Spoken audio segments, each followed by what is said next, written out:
I'm Scott Davis, contract employee with Kentucky League of Cities and retired Paducah police officer. Remember, all our videos are reminders, refreshers, and things to think about to keep you safe. Also, be sure and utilize klc.org.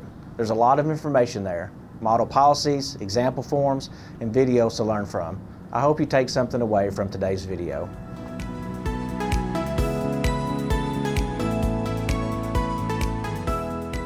The Training Safety Officer Program is designed to increase the safety of officers during training. It is a proactive step to prevent injuries before they occur. As officers, you actively train. You're moving, shooting, you end up on the ground. It's very physical. So injuries are highly possible. In the last couple of years, Kentucky League of Cities has seen somewhere close to 80 injuries occur to officers during training. That's around $250,000 in claims. One reason that should concern us, well, that's $250,000 that could be spent on training. Videos like this one that we put on Bridge, the TI system, you name it. We should be proactive when it comes to preventing injuries. Have you ever seen an accident and just knew it was going to happen? Maybe it was on the roadway, or maybe at home, or maybe even on a training day. As you say, and you say to yourself, I knew that was going to happen. I could see that coming. Let me tell you a quick personal story. I was mowing some property that I own, and across the street I saw an older gentleman stretching out a ladder next to his house. There was a limb on the roof. I should have stopped mowing right then and went over to help, but I didn't. I just kept mowing. I even said to myself as he started up that ladder, that's an accident waiting to happen. I justified it by thinking, he really isn't feeble and he's really not that old, so I just kept mowing. Well, guess what? Yep, he fell off the ladder and he broke his wrist. When I saw him on the ground, I rushed over there and gave him first aid and made sure he got to the hospital. Now, how hard would it have been for me to stop, be proactive, and help him for 5 minutes? Would have prevented him a lot of pain, suffering, and money. I learned a valuable lesson that day that changed my way of thinking. We do the same thing during our training days. We can see where injuries sometimes may happen. That is where utilizing a TSO is so important. A lot of these injuries can be prevented if the TSO can see the event or even be told something isn't safe, and the training can be stopped and restarted safer.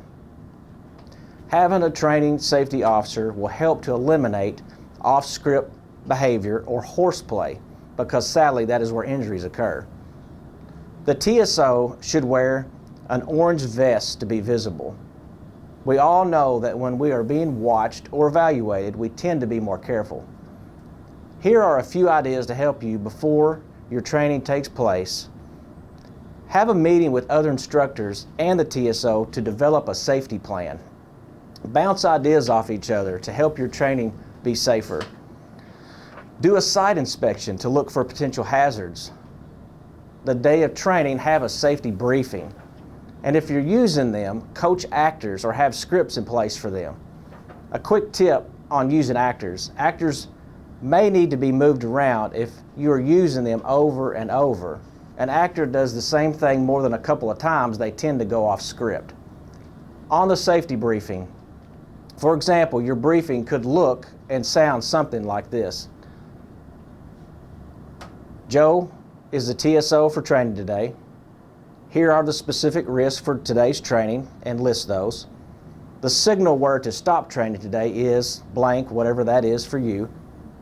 Does anyone have any injuries now or preconditions that I need to know about? Please, no off-script behavior today. Here is the EMS plan and will be posted. Please make sure you have all your safety equipment for today's training. And remember, everyone has the ability to stop training if they see something that's not safe. You will need to add to that list for your training. That was just a simple, short example.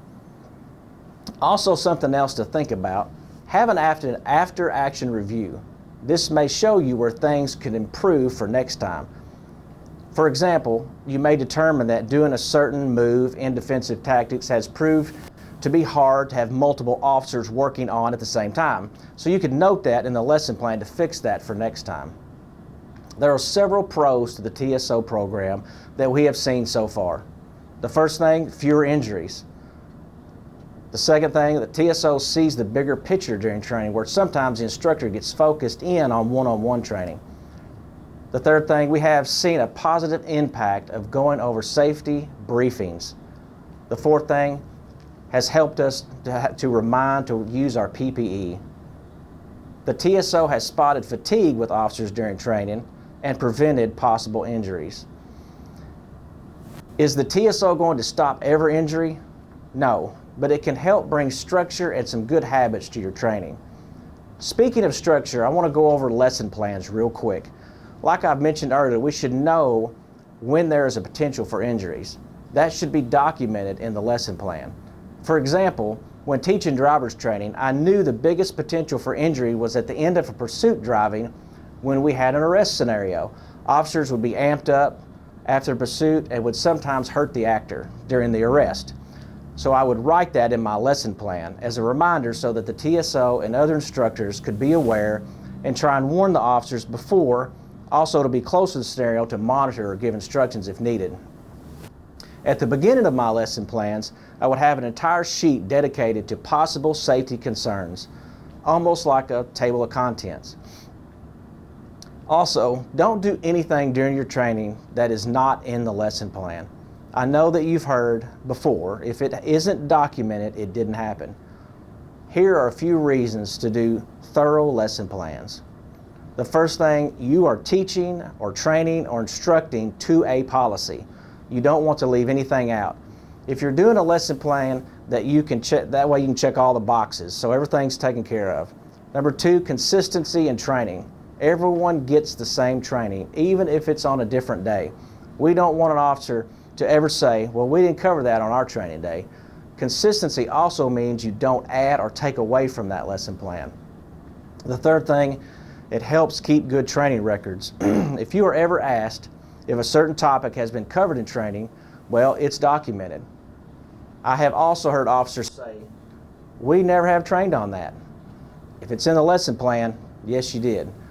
Number four, liability. Same thing, if an officer is ever sued, first thing an attorney is going to want is the training records. Or if you have to testify about a training, that lesson plan will come in handy. As policy is updated, lesson plan should be also. We don't need to have new policy in place, but we're training to an old, outdated lesson plan. The TSO program is only successful if you use it. Help us prevent injuries. Thank you guys and stay safe.